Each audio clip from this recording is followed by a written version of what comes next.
Programme मध्य मुकाबले में खुशामदीद। मैं हूं रबिया एहसन और मेरे साथ मौजूद हैं आमिर मतीन और रऊफ क्लास्ट्रा। और आज के प्रोग्राम में जिन टॉपिक्स पे हम बात करने जा रहे हैं उसमें सबसे पहले मरियम नवाज की सरगोदा तकरीर पर आसिफ जरदारी और मौलाना फजलुर रहमान नाराज, नवाज शरीफ से लंदन राब्ता, जल्द इलेक्शन कराने की बात पर एतराज उठा दिए। इत्तेहादियों के एतराजात पर हुकूमत ने बकिया मुद्दत पूरी करने का फैसला कर लिया। एक्सक्लूसिव स्टोरी इस हवाले से आपके साथ शेयर करेंगे। इसके अलावा बात करेंगे इमरान खान का बजोर ताकत हुकूमत को नीचा दिखाने का प्लान। लॉन्ग मार्च का ऐलान कर दिया, हुकूमत ने भी निमटने की तैयारियां कर ली। इस्लामाबाद पुलिस कमांडर तब्दील, red zone seal, Imran Khan ने फौज को न्यूट्रल रहने का कह दिया। इसके अलावा बात करेंगे जबरदस्ती की शादी से इनकार या कुछ और। गुजरात में पाकिस्तानी निजात 2 हिस्पानवी बहनों को बेदर्दी से कत्ल कर दिया गया। डीपीओ गुजरात अताउर रहमान ने मुल्जिमान गिरफ्तार कर लिए। लर्जा खेज वारदात के पीछे छुपी असल कहानी क्या है, डीपीओ गुजरात से इस पर जानेंगे। और क्लासेस साहब, सबसे पहले तो जो एक सियासी गहमा गहमी और नवाज शरीफ का एक tweet is clearly stating the mindset and the strategy of current government, तो क्या ये समझा जाए कि आखिरी फैसला यही है कि ताकत का इस्तेमाल किया जाएगा? 2-3 मेरे पास खबरें हैं जो आपके साथ शेयर करते हैं। लेटेस्ट जो हैं वो ये हैं कि अभी तो सबसे पहले ये है, नवाज शरीफ साहब को भी ट्वीट आया है, तो इसी से रिलेटेड ही है जो खबरें हैं, जो उसकी बैकग्राउंड और आपके साथ शेयर करता हूँ कि ये उन्होंने क्यों ट्वीट किया, इसी से रिलेटेड ही खबरें हैं। वो ये कह रहे हैं कि ये जो अवाम है इनको फितना परवर ये जो है यहाँ पे ये जत्थे हैं शरपसंद, ये जत्थे जो आवाम को इनके रहमो करम पर नहीं छोड़ा जा सकता। अब टाइम आ गया है कि इनको कला का क्या कि कला कमा कर दिया जाए इनका, और इनको क्रश कर दिया जाए और इनके साथ कोई रियायत ना की जाए। बहसियत कौम इन शरपसंदों का रास्ता रोकना होगा। ये नवाज शरीफ साहब ने कहा है। प्रोड्यूसर ये बस साथ में दिखा भी सकें। ये बड़ा इंतहाई मतलब सख्त, पहली दफ़ा हमने देखा है कि इतना बड़ा एक सख्त बयान जो है नवाज शरीफ ने लंदन से जारी किया है। इसके पीछे कहानी क्या है कि वो क्यों कह रहे हैं ये शरपसंद है, फितना है, इसको क्रश करना ज़रूरी है। बाकी भी उन्होंने लिखा महंगाई के जिम्मेदार हैं, बला बला चीज़ें। मेरी ये इतला है कि आपको याद होगा मरियम नवाज साहबा ने सरगोदा में पिछले दिनों एक जलसा किया था और ख़ासा रीजनेबल जलसा था, अच्छा खासा क्राउड था। तो उसमें उन्होंने तकरीर करते हुए बड़े जोश और जज्बे से कहा था कि ये जो इनका इमरान खान साहब का गंद है या टोकरा है, ये हम क्यों उठाएं, हम क्यों बोझ उठाएं, इनका 4 सालों का मिसमैनेजमेंट है, इकनॉमिक मैस है, वट एवर जो भी है, तो हम क्यों एक आध महीने में आके सारी चीज़ें हमारे गले में पड़ के लगता है सब कुछ हमने किया है। तो आपको इनको आके ये जो बोझ है नहीं उठाना चाहिए, फौरी तौर पर आपको इलेक्शन में जाना चाहिए। मरियम नवाज साहबा ने इस तरह से मिलती जुलती उन्होंने तकरीर की। अब ये जो है इस पर आसिफ अली जरदारी साहब और मौलाना साहब जो हैं नाराज़ हुए हैं। उन्होंने रब्ता किया है, उनसे नवाज शरीफ साहब से रब्ता किया गया है बराह रास्त, और उनको कहा गया है कि जनाब आपकी हमारी तो तय हुई थी कि हम एक लॉन्ग टर्म उसके लिए आ रहे हैं। अगर 1-2 महीने की कहानी थी तो फिर आने का फ़ायदा ही नहीं था। अच्छा, इनको ये भी पता है दोनों को, मौलाना साहब को और आसिफ अली जरदारी साहब को, कि मरियम नवाज अगर ये बार बार कह रही हैं जलसों में कि जनाब कि हमने उस अर्ली इलेक्शन पे चले जाएं, अभी चले जाएं, फ़ौरन चले जाएं, हमें क्या ज़रूरत है, तो वो ये समझते हैं कि ये सारी चीज़ें जो ब्लेसिंग है ना, ये नवाज शरीफ साहब की ब्लेसिंग से कह रही हैं। क्योंकि नवाज शरीफ साहब भी शुरू में आपको याद होगा वो यही चाहते थे कि 3 महीने के अंदर अंदर इलेक्शन करवाएं, या मैक्सिमम जो है जैसे आमिर साहब कह रहे थे अक्टूबर-नवंबर से पहले इलेक्शन करवा लें। वो इसी माइंड सेट पे थे, अक्टूबर पे थे। बल्कि डार साहब ने भी दरमियान में कहा था कि इलेक्शन जो है आप उस अक्टूबर पर करा लें। अब जब मरियम नवाज साहबा ने यह बात की है तो इसके बाद मौलाना साहब और जरदारी साहब ने रिएक्ट किया है। इन्होंने नवाज शरीफ साहब से बात की है कि एक्सीलेंसी ये गलत कर रहे हैं, आप ऐसे ना करें। अगर आपने इस तरह के बयानात आपकी बेटी देगी तो हुकूमत भी स्टेबलाइज नहीं होगी, इमरान खान मजीद स्ट्रांग होगा, लोग उन्हीं के साथ खड़े होंगे और इकॉनमी जो है मजीद नीचे जाएगी। और सारा मलबा ऑलरेडी, अब ढोल हमने गले में डाल लिया, अब बजाएं फिर।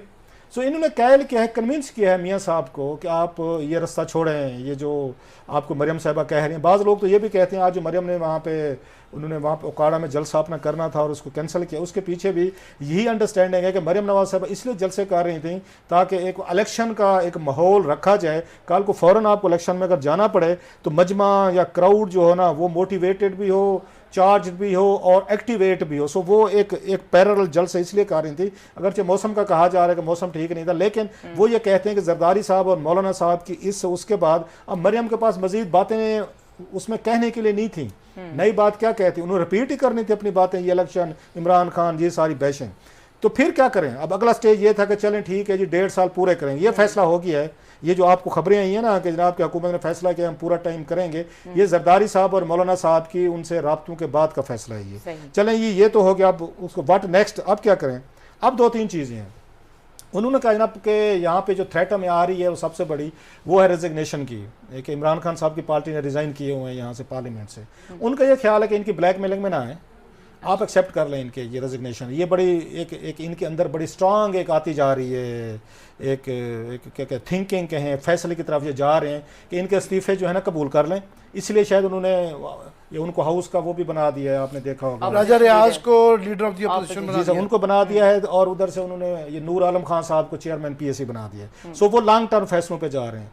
अच्छा भी आपने एक्सेप्ट कर लिया, फिर क्या करेंगे? वो एक्सेप्ट इसलिए करना चाहते हैं ताकि कल को इनके अलाइज के जरिए इनको वो ना किया जाए, ये ब्लैकमेल हो, कभी बाप पार्टी निकल जाएगी तो कभी इसमें से फलाना निकल जाएगा। तो वो ये समझते हैं कि अगर ये इलेक्शन आपको ये कराने भी हैं डिवीजन वाइज करवा लें, सारे मुल्क में ना करवाएं, नंबर 1। नंबर 2 इनको डिले किए जाएं। फिर आपकी हाउस है, आमिर साहब मुझे इस पर थोड़ा गाइड करेंगे, जो मेरे बंदे से बात हुई है वो भी चीज़ों को बड़ा समझते हैं कि अगर हाउस में फिर कल को फैसला जो होगा ना, अगर बाप पार्टी उसमें से निकल भी जाती है, फिर उसकी एग्जिस्टिंग जो आपकी स्ट्रेंथ होगी उसी के बुनियाद पर वज़ीर आज़म की वोटिंग होगी। अब तो होते ना 342 हैं तो 172 चाहिए। वो कहते हैं अगर इसमें से ये 150 या वटेवर नंबर अगर निकल जाते हैं तो फिर कल को एक्सेप्ट आप कर लेते हैं इनके इस पर रेजिग्नेशन। अभी भी तो हाउस में वो नहीं है ना। फिर अगर कल को कोई पार्टी निकलती भी है, एमक्यूएम निकल जाती है, कोई निकल जाती है सपोजली उसमें से, फिर आपको एग्जिस्टिंग जो स्ट्रेंथ होगी ना वोट की, जो बैठे होंगे उनमें से वज़ीर आज़म लेना होगा। आप उस पर ब्लैकमेल नहीं होंगे। अब ये कोई कॉन्स्टिट्यूशनल मेयर ही मुझे इस पर गाइड कर सकता है, लेकिन मेरे सोर्स ने जिस तरह की बात उसे बताइए। सो वो इस तरफ भी जा रहे हैं कि 1.5 साल बच गए, साल ये ना अदरवाइज जून आ गया, जुलाई अगस्त, अगले साल अगस्त तक आपने जाना है, 14 महीने। सो वो इस पर डट गए। तीसरा उन्होंने कहा जनाब इनको हैंडल करें, सख्ती के साथ करें। अच्छा, ये जो मतलब मोहब्बत प्यार ये सारी चीज़ें थी ना, इनको एक साइड पे रखें। वो हमने बड़ी ऑलरेडी करके देखी हैं, गालियाँ भी खा रहे हैं, हुकूमत में भी लगता है हमारी हुकूमत भी नहीं है कहीं पे, हम अब अगर नज़र भी नहीं आ रहे।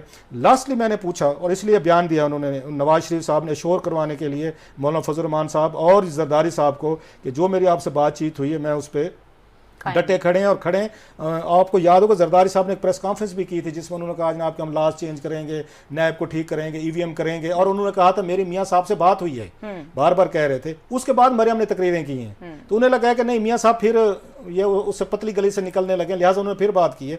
लास्टली मैंने पूछा मैं कि पूरे खेल में शहबाज शरीफ साहब कहाँ फिट हो रहे हैं, मतलब उनका जिक्र गायब है। तो मेरे जरा ये कह रहे हैं कि जनाब शहबाज शरीफ साहब जो घबराए हुए हैं। अच्छा, यस, कहते हैं वो जब से लंदन से हो के आए हैं बिल्कुल वो किसी के परों में पानी डाल देते हैं, जैसे कबूतर के परों में पानी डाल दे, बेचारा यूं करके बैठा रहता है। तो वो कहते हैं कि ऐसे मियाँ इस वक्त जो हैं, अब शहबाज शरीफ साहब हैं वो घबराए हुए हैं। सारा इस वक्त जो पावर्स हैं, सारे फैसले जो हैं ना वो मोस्टली लंदन से हो रहे हैं या अलाइज कर रहे हैं। शहबाज शरीफ साहब का कोई वो नहीं है और he has been cut to size, जो मेरे सोर्स ने लफ्ज़ यूज़ किया, he has been cut to size.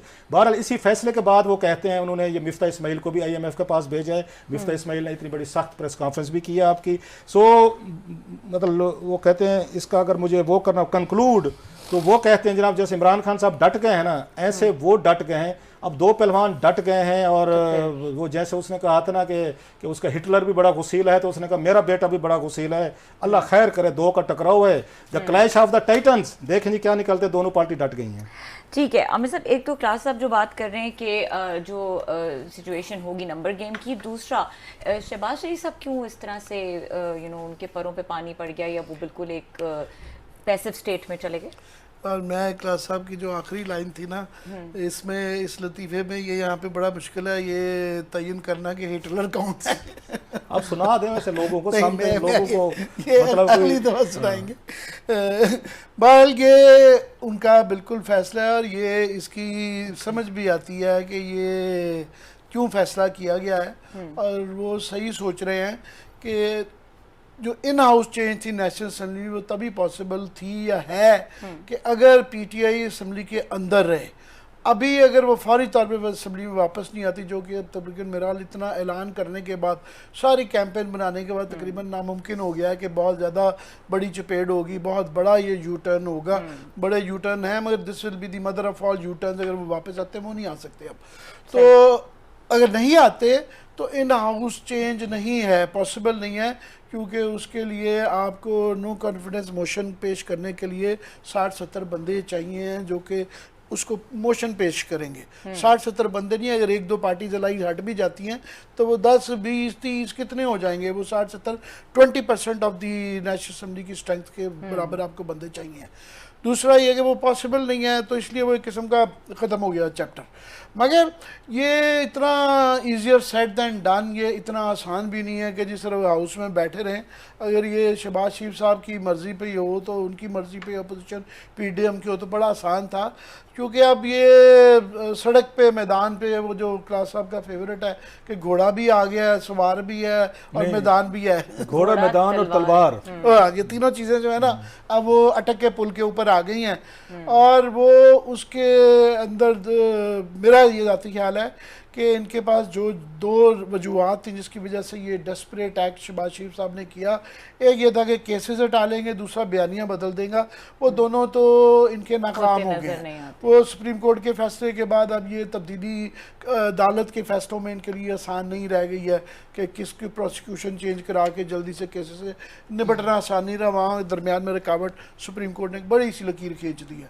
दूसरा ये है कि मैं समझता हूँ हर आने वाले दिन पे महंगाई की वजह से, लोड शेडिंग की वजह से बयानियाँ इनके अपोजिट जा रहा है। जो मरियम बात कर रही थी वो मेरा ख्याल है सियासी बात ज़्यादा थी उसके अंदर, फिर भी वोट बैंक के अंदर, क्योंकि सारा जो उन्होंने बयानिया बनाया था वो तो वोट को इज्जत दो ना, तो एकदम से अब वो पलटा खा के आप दोबारा दूसरी साइड पर चले जाते हैं, तो वो तो रिवर्सल ऑफ रोल्स हो गया। अब इमरान खान साहब दूसरी साइड पे फेंस की जा चुके हुए हैं, तो ये अभी फैसला 2-3 दिन के अंदर देखे नहीं होगा तो हफ्ते में होगा। मगर अब ये ऐसा आ गया है कि ये इसको जल्दी होना वन वे और अनदर ज़रूरी है। एक हफ्ते में काफ़ी कुछ क्लियर हो जाएगा।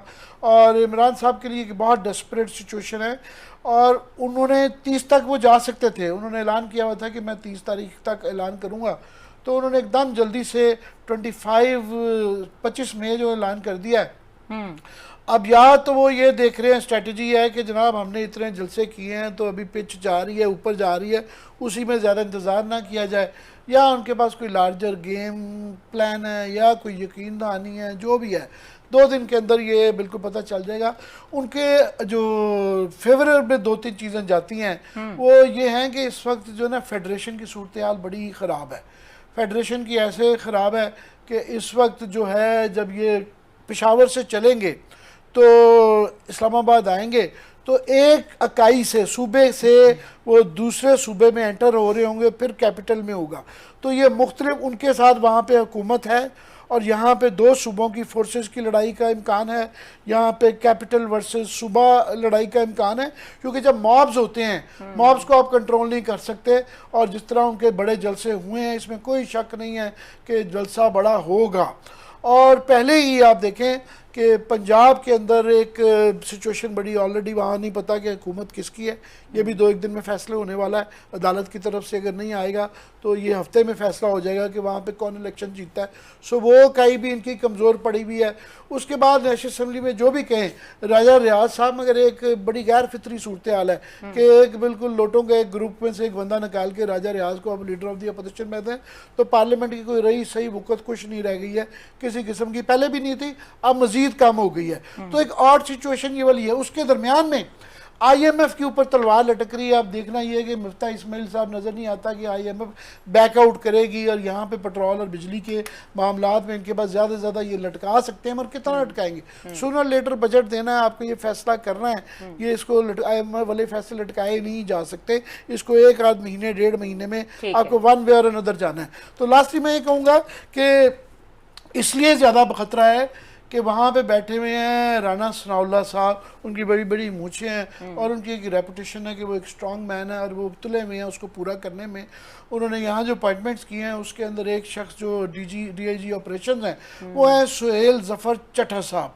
अब सुहेल ज़फ़र चट्टा साहब जो है ना पंजाब के अंदर, पाकिस्तान के अंदर एक दहशत गर्दी की अलामत है कि जनूबी पंजाब में इन्होंने जो DG खान में या रहीम यार खान में जब ये पोस्टेड थे तो इनके दौर में वहाँ सेंचुरी से ज़्यादा 100 से ज़्यादा पुलिस मुकाबले हुए। सो ही इनकाउंटर स्पेशलिस्ट के तौर पे इनको देखा जाता है और ये दहशत गर्दी की अलामत है। ऐसे मौके पे उनको लाना, मुझे नहीं पता वो क्या इशारा देना चाह रहे हैं, उनसे क्या काम लेना चाह रहे हैं। तो मैं समझता हूँ 2016 में इन्होंने नून लीग ने बड़ी अक्लमंदी की थी कि बड़े तहम्मुल से ये गुजूर गए थे अपना वक्त, तो इस वक्त वो तहम्मुल ना इनकी तरफ से नज़र आ रहा है और ये बयानात में उनके भी नज़र आ रहा है। तो यही शायद पीटीआई भी चाहेगी कि हो जाए, मगर दंगा फसाद अगर होता है तो उससे हर कोई मुश्किल में है, इस्टेब्लिशमेंट भी मुश्किल में आ जाएगी, पीटीआई, पीडीएम, आप, मैं, कोई भी नहीं बचेगा।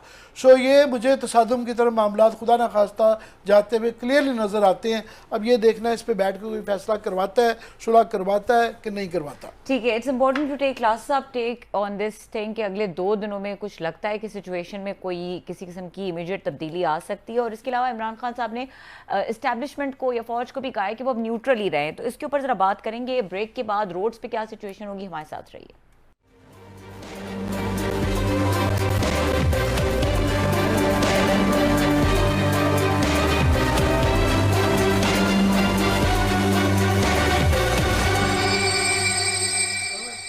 बच्चे जो हैं वेलकम बैक। और क्लास साहब, हम बात कर रहे थे कि आने वाले दिनों में रोड्स के ऊपर क्या सिचुएशन होगी।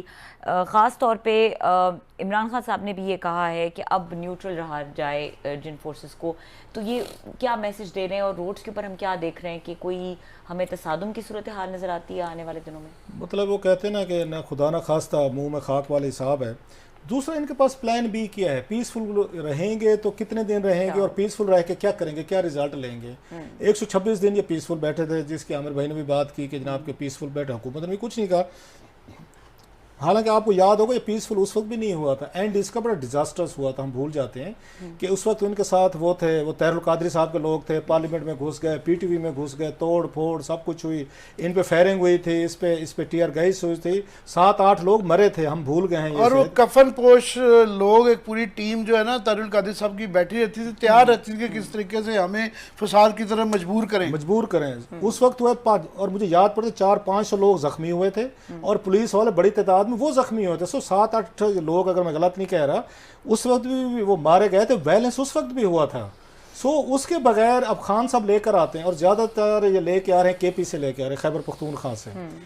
अब ये बड़ा उनका वाइज फैसला है कि पंजाब के लोग जो हैं शायद वहाँ से लाना दूर बहुत है, वहाँ से लाहौर, मुल्तान, इधर हिंद सिंध दूर हैं, ये आपके करीब पड़ता है, साथ आधे घंटे की ड्राइव है मोटरवे पे, आप इस्लामाबाद में।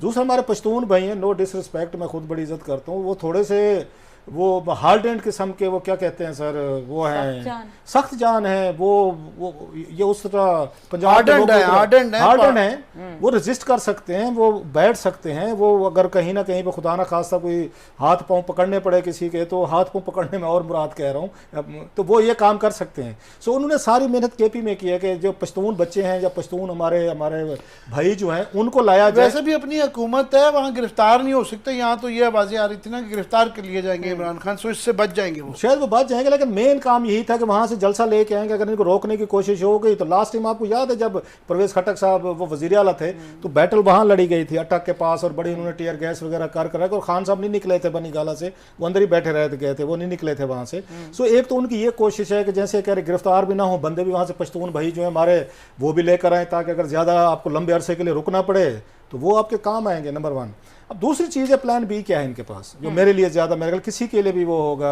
आप कैसे मजबूर करेंगे, आपने पीसफुल रहना है बकौल आपके, हमने गमला नहीं तोड़ा। पिछली दफ़ा मैं कह रहा हूँ 10 लोग मारे गए थे, चलो मान लेते क्योंकि आपका कोई गमला नहीं टूटेगा, तो कैसे आप मजबूर करेंगे? बैठे रहें यहाँ पे परेड ग्राउंड में बैठ जाएं, आप यहाँ पे उस पर F9 में बैठ जाएं, आप बेशक पूरा ये ब्लू एरिया पे बैठ जाएं, पानी भी पिएँ, रोटी भी खाएं, और उसके बाद मेहमान नवाजी से फ़ायदा भी उठाएं, इस्लामाबाद भी फिरें, जो आपका दिल चाहे करें। तो फिर कैसे करेंगे? मजबूर हुकूमत कुछ नहीं कहती, आप भी कुछ नहीं कहते। वो कहते ना बैठे रहें एक उस पर, एक दूसरे की आंखों में आंखें डाल करके कौन पहले आंख जो है ना वो झपकता है, वो ब्लिंक्स फर्स्ट वाला ये। तो उसका क्या इनके पास कंसेप्ट है? खुदा ना खास्ता लास्ट वर्ड ये चीज़ें जाएंगी इसकी तरफ। खान साहब इसके बगैर उनके पास कोई प्लान भी नहीं है कि जब न्यूट्रल रहें। न्यूट्रल वो क्यों कह रहे हैं? वो सिंपल 2 वजूहात से कह रहे हैं कि कल को अगर यहाँ पे खुदा ना खास्ता वायलेंस होता है तो ये जो है हमारी हुकूमत जो है कोई भी हो वो 2 काम कर सकती है। वो उसको बुला सकती है, ये ना कि रेंजर्स को बुला सकती है जो कि इंटीरियर मिनिस्ट्री के नीचे है, प्लस वो फौज को बुला सकती है in aid with the civilian government जो आइन में दिया हुआ है। वो उनको मैसेज भेज रहे हैं कि आपने रेंजर्स भी नहीं भेजनी, आपने फौज भी नहीं भेजनी, वो न्यूट्रल ये कह रहे हैं। बाकी हम संभाल लेंगे, लड़ भिड़ लेंगे अगर लड़ने भिड़ने गई। सो ये बड़ी डेंजरस चीज़ है कि फौज फिर कल को न्यूट्रल रह सकेगी अगर वायलेंस होता है, खुदा ना खास्ता अगर रेंजर से कंट्रोल नहीं हो रहा, आर्मी से नहीं हो रहा या चीज़ें। सो वो ये मैसेज भेज रहे हैं जो मुझे मैं एक मिनट बस इसमें ऐड कर दूं कि हाँ रेंजर्स वो उन्होंने ऑलरेडी बुलवा लिए हुए हैं, उन्होंने सैकड़ों हजारों जो हैं पंजाब कंसेप्टरी के, सिंध के पुलिस के, पंजाब से। सबसे जो इम्पोर्टेंट फिगर है वो है कि उन्होंने 100 प्रिजन बसेस मंगवा ली हैं। प्रिजन बसेस जो है ना वो डराने वाली बात है कि जेल भर दिए जाएंगे। सो इसलिए वो ये जिम्मेदारी टोटली पीटीआई के हाथों में भी नहीं दी जा सकती। ये जब जिन्होंने शुरू किया था उनको भी पता होना चाहिए था कि ये प्लान किधर जाएगा। ठीक है, ब्रेक का वक्त हो रहा है और ब्रेक के बाद डीपीओ गुजरात अताउर रहमान साहब हमारे साथ मौजूद होंगे। एक बहुत लर्ज़ाखेज़ वारदात है जिसके ऊपर बात करेंगे। इस ब्रेक के बाद हमारे साथ रहिए।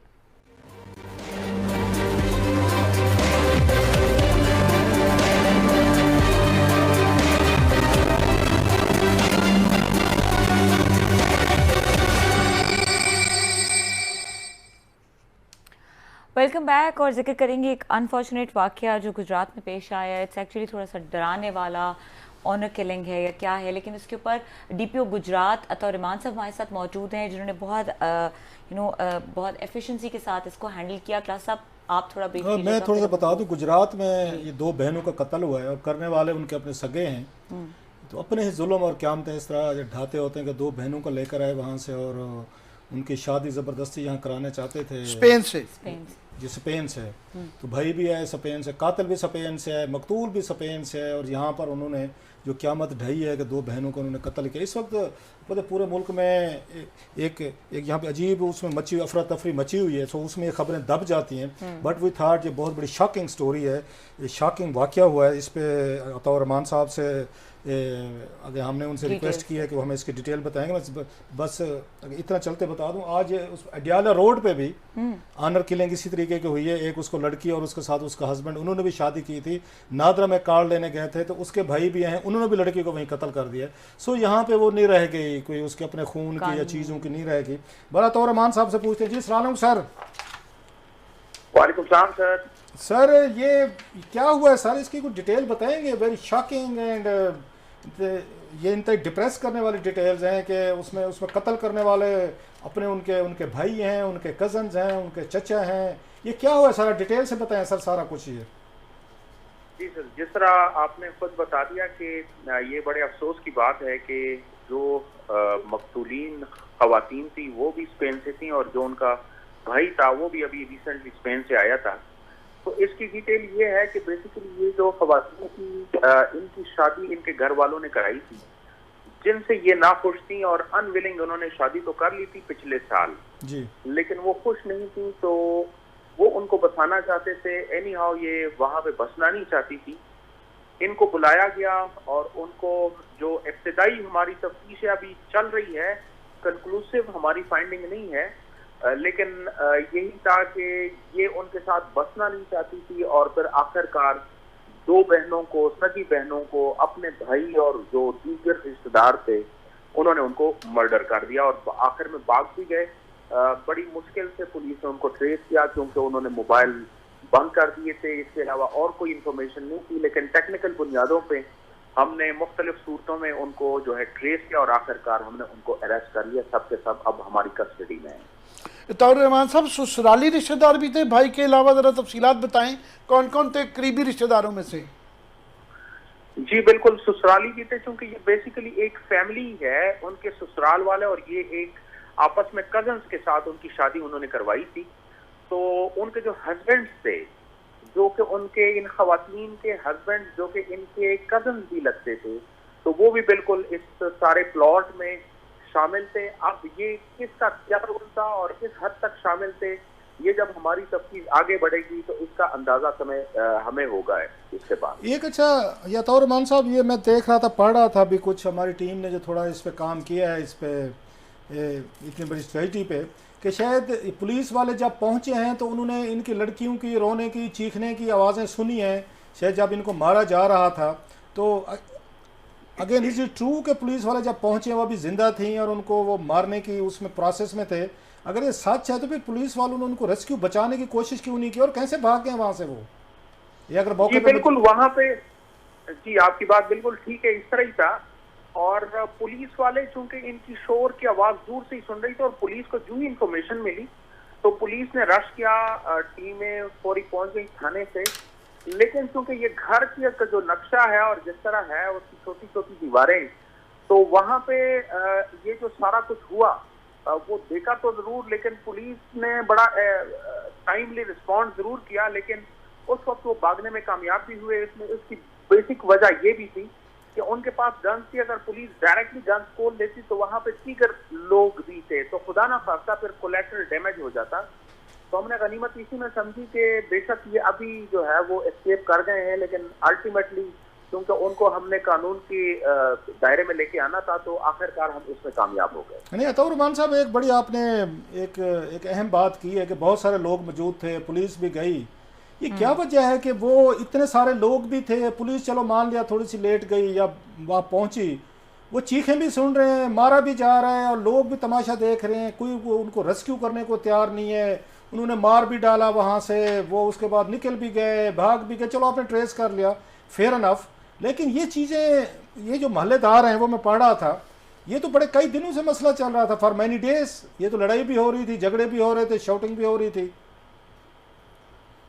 एग्जैक्टली इस तरह ही था कि ये लड़ाई झगड़े चल रहे थे, बल्कि किसी टाइम पे तो ये भी था कि इनकी लड़ाई कुछ अर्सा पहले की, मतलब कुछ टाइम पहले, अर्सा तो खैर नहीं क्योंकि एक दिन की कहानी थी सारी, कुछ टाइम पहले भी ये हुई थी, लेकिन लोगों को उन्होंने मना कर दिया कि ये हमारे घर की अंदरूनी कहानी है, लिहाजा आप इसमें दखल अंदाजी ना करें। और चूंकि लोग भी ये सारी एक बरादरी के हैं, उनको भी ये अंदाजा नहीं था कि ये बात इस हद तक पहुंच जाएगी, तो शायद लोग भी उसको लाइट लेते रहे।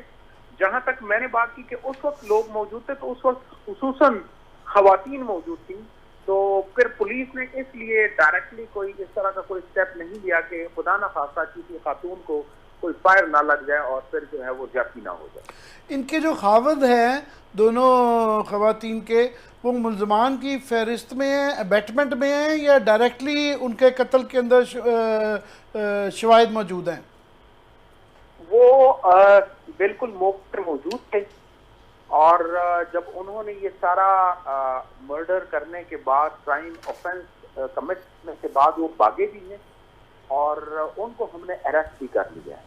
अच्छा, इसमें बताया जा रहा है कि मुद्दई जो है ना पुलिस खुद बनी है, जो थोड़ी सी मेरा ख्याल इनकरेजिंग बात है। अदरवाइज होता यह है कि माँ जो है ना बेटी के कत्ल में भाई कत्ल कर दें, माँ या बाप जो है ना वो बन जाते हैं, उसके मुद्दई बन जाते हैं। 6 महीने बाद वो सुलहनामा लिख देते हैं, जैसे हमने कंदील बलोच के केस में भी देखा कि वो 6 महीने बाद सुलह हो जाती है। आपकी दफ़ा पुलिस इसमें आके मुद्दई बनी है, इसमें कोई आपके पास आई विटनेसेस हैं? जैसे यहाँ पे ब्लाइंड केस था, आपने उसको सॉल्व किया था इस्लामाबाद में नूर वाला केस, जो नूर मुकद्दम वाला केस था, वो भी ब्लाइंड केस था, आई विटनेसेस नहीं थे। आपने इतनी भी उसकी ज़बरदस्त इन्वेस्टिगेशन करके उनको भी सजाएं हुई जो लोग एक्सपेक्ट करते थे। इस केस में अगेन आपके पास क्या ऐसी चीज़ है? वही फ्रांसिक पे जाएंगे, साइंटिफिक बुनियादों पर जाएंगे, या कोई विटनेसेस हैं, कोई बचने के चांसेस हैं इनके कि किसी को शक का फ़ायदा, किसी को कोई बहन भाई इस तरह के? जी सर, कुछ क्वेश्चन का जवाब आपने आधा तो खुद दे दिया और वाकई इस तरह ही है कि हमारी सोसाइटी में ऑनर किलिंग में नॉर्मली उनके अपने रिश्तेदार जो है वो कंप्लेनेंट बन जाते हैं और बाद में चूंकि ये कंपाउंडेबल ऑफेंस है मर्डर, तो वो कंपाउंड कर जाते हैं, यानी सुलह करने के बाद फिर वो जो कत्ल हुआ होता है वो बिल्कुल हवा में उड़ जाता है। तो एक रीजन तो ये था। दूसरा रीजन ये था कि क्योंकि उनके मर्डर करने वाले खुद उनके भाई थे, उनकी वालदा जो थी वो इतनी शौक में थी कि वो किसी सूरत नामुद्दई बनने को तैयार थी। और तीसरी यही बात कि चूंकि स्टेट जो है वो हर एक शहरी की गार्डियन होती है, तो इसलिए स्टेट यानी पुलिस उसमें मुद्दई बनी।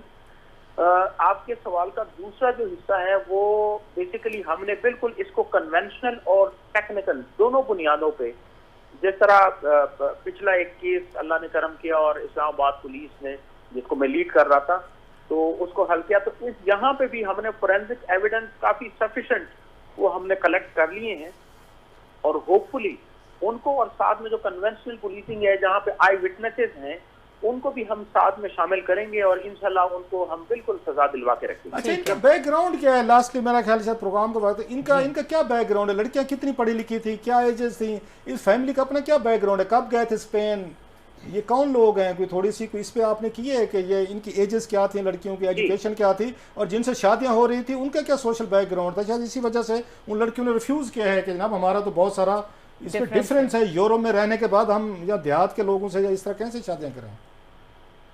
जी, बच्चों की उम्रें थी, एक की थी 22 साल और एक की थी 20 साल। ये उनकी उम्रें थी। जहां तक इनकी एजुकेशन का था तो वो नॉर्मली मतलब उनकी एजुकेशन थी और वहां पे बतौर कुक वो काम कर रही थी स्पेन में। अच्छा। इनके जो खावन थे वो भी कोई ज्यादा पढ़े लिखे नहीं थे और यही वजह थी कि वो चाहते थे कि क्योंकि इनको स्पेन के इनके पास डॉक्यूमेंट्स थे, वो उनके खावन चाहते थे कि हम भी उनके डॉक्यूमेंट्स पे स्पेन चले जाएं, लेकिन क्योंकि वो उनके साथ बसना नहीं चाहती थी तो तनाज़ा जो है वो उसकी बुनियाद भी यही बनी और इस तरह ये सारा वक़ुआ जो है रूनुमा हुआ। ठीक है, बहुत शुक्रिया। हमारे साथ डीपीओ गुजरात अताउर रहमान साहब मौजूद है और हमें वाकई की डिटेल से आगाह कर रहे थे। प्रोग्राम का वक्त खत्म हो गया, देखने के लिए शुक्रिया। इजाज़त दीजिए, अल्लाह हाफ़िज़।